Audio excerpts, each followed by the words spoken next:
Morning, তোমরা সবাই কেমন আছো? আশা করি সবাই ভালো আছো, সুস্থ আছো, আর আমরাও খুব ভালো আছি। আজ দিনটা হলো বৃহস্পতিবার। ঘরের টুকিটাকি কাজকর্ম করে এখন একটু বসবো বলতে চা নিয়ে বসবো। চাটা ওদিকে বসিয়ে দিয়ে এসেছি। শুভ্রজিতও উঠে গেছে, কিন্তু মিঠিকে এখনও ঘুম থেকে ওঠায়নি। একটু দেরি করেই ঘুম থেকে ওঠাবো। তো বাজারঘাট এখনও যায়নি শুভ্রজিৎ। চাটা খেয়ে বললো আমি বাজারে বেরাবো, তুমি মিঠিকে ততক্ষণে তুলো। চা খাওয়া শুরু হয়নি, কিন্তু এই যে এই শুভ্রজিৎ মান্না এক নম্বরের বদমাইশ, যে ঝগড়া করতে শুরু করতো চা খাওয়ার আগে। Good morning. তুমি খাওয়ার আগেই শুরু করেছো। কি কি সেটা খাবার আগে শুরু? চা খাওয়ার আগে থেকে শুরু করেছো ঝগড়া। সেটা কিছু বলো, তোমাকে বলতে হবে কিছু। আমি কিছু বলার নেই। তারপর বললো ওর দোষ দোষ আমার ঠিক। তারপরে যখন ঝগড়াটা শুরু হলো তখন বললো যে তুমি ঠিক আমি ভুল।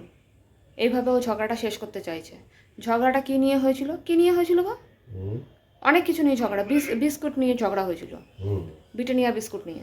আমি বললাম এখন দুটো বিস্কুট খেয়ে চলো। আমি সকাল সকাল 4-5টা বিস্কুট খেতে ভালোবাসি। আমি বললাম এক্ষুনি নিয়ে আসতে, নিয়ে এলো না। নিয়ে এলো কি, দুটো বিস্কুট পড়েছিল, সেই দুটোকেই বললো আমাকে খেয়ে নিতে। এই নিয়ে একটা ঝগড়া হলো। যখনই চা খেতে বসবো সকাল সকাল তখনই ঝগড়া হয়। তার থেকে একা একা দুজনে মিলেই খাবো এবার থেকে, এটা মনে রেখো। অনেক কষ্ট করে মিঠিকে এখন ঘুম থেকে উঠিয়েছি, কিছুতেই ঘুম থেকে উঠতে চাইছিল না। কাল রাতে যা অবস্থা হয়েছিল আমি ভয় পেয়ে গেছিলাম। এত কাশি টিভিটা একটু মিউট কর।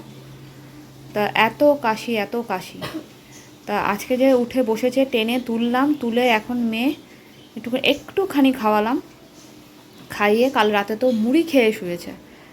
আলু ভাজা করেছিলাম, বলেছিলাম যে আলু ভাজা দিয়ে রুটি খাওয়াবো, কিন্তু কিছুতেই রুটি খেতে গেল না, মুড়ি খেলো। তা যাই হোক, এখন তোর চোখটা দেখা, তোর চোখটার কী অবস্থা। এমনি করে চলে বসে যাবে।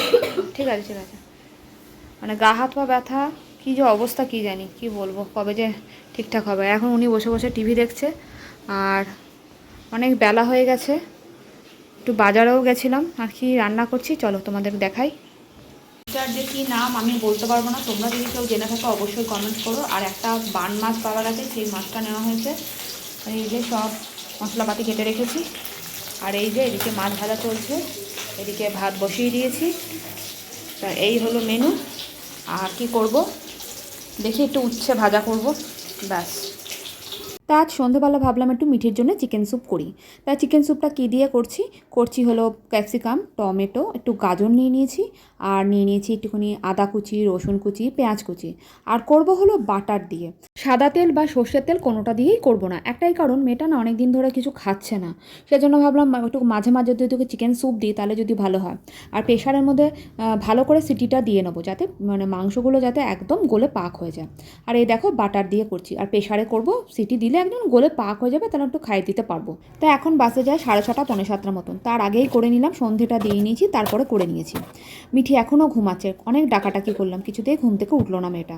তো একটু ঘুমাক, আসলে কাশির ওষুধ খাচ্ছে তো, আবার অ্যালার্জিরও অনেকগুলোকে ওষুধ দিয়েছে, সেগুলোর জন্য মনে হচ্ছে যে ঘুমাচ্ছে খুব হয়তো।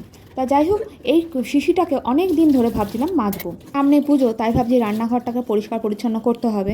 সারা বছর ধরেই পরিষ্কার পরিচ্ছন্ন করতে থাকি, কিন্তু কোথা থেকে যে এত নোংরা আসে ভগবান জানে, আর কোথা থেকে যে এত কাজ বেরোয়। তা যাই হোক, তা কবে থেকে ভাবতে ভাবতে আজকে ফাইনালি করতে পারলাম শিশিটাকে পরিষ্কার। যাই এবার গিয়ে মিঠিকে ওঠাই আর ওকে খাবারটা খাওয়াই। এই দেখো চিকেন স্যুপটা এরকম হয়েছে, জলটা একটু বেশি দিয়েছি, কেননা ও তো একদম খেতে চাচ্ছে না। আর এটা কিন্তু বাটার দিয়ে করেছি, একদম সাদা তেল বা সর্ষের তেল কিচ্ছু দিইনি। একটু গাজর, ক্যাপসিকাম, পেঁয়াজ, আদা, রসুন কুচি, সব কুচি কুচি করে, কোনো পেস্ট কিচ্ছু দিইনি।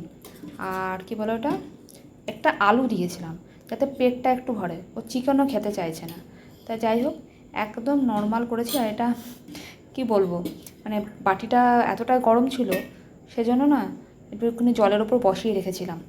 এবার একটু হালকা হালকা ঠান্ডা হয়ে গেছে, এবার ওকে খাওয়াবো। তা যাই হোক, কটা জামা কাপড় ছিল সেগুলোই ভাঁজ করে নিচ্ছি। আর মিঠি ওদিকে কেসে চলেছে, আমি ভয়েস দিচ্ছি, ওদিকে ও কাশছে। এই বছরটা মিঠি প্রথম থেকে ভুগতে শুরু করেছে। পা নিয়ে তো তোমরা দেখতেই পেলে, ভুগলো তো আমাদের পায়ের নখটা ওঠাতে হলো, কতদিন ধরে স্কুলে গেল না, আবার জ্বরে পড়েছে।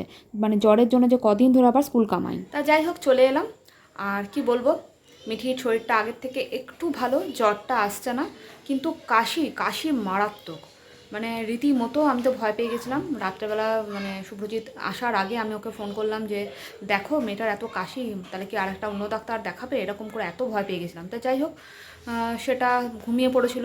অ্যালার্জি তো এটা মনে হচ্ছে অ্যালার্জি থেকে হয়েছে। মানে যেগুলো ওষুধগুলো ডাক্তার দিয়েছেন উনি মানে সব কটাই দেখলাম অ্যালার্জির ওষুধ প্রত্যেকটাই। তা এই হচ্ছে কথা। তা আমি একদমই সময় দিতে পারছি না, কারো ভিডিওতে যেতে পারছি না, আর মানে নিজেও সময় দিতে পারছি না নিজের ভিডিওর জন্য। মেয়েটাকে নিয়ে একটু ব্যস্ত আছি, তোমরা বুঝো একটু। তাহলে আজকের জন্য এখানেই শেষ করছি। তোমাদের কেমন লাগলো অবশ্যই কমেন্ট করে জানিও। তাহলে আজকের জন্য এখানেই শেষ করলাম। তোমরা সবাই ভালো থেকো, সুস্থ থেকো, সাবধানে থেকো, আর সকলকে ভালো থেকো। এখনকার জন্য টাটা, গুড নাইট।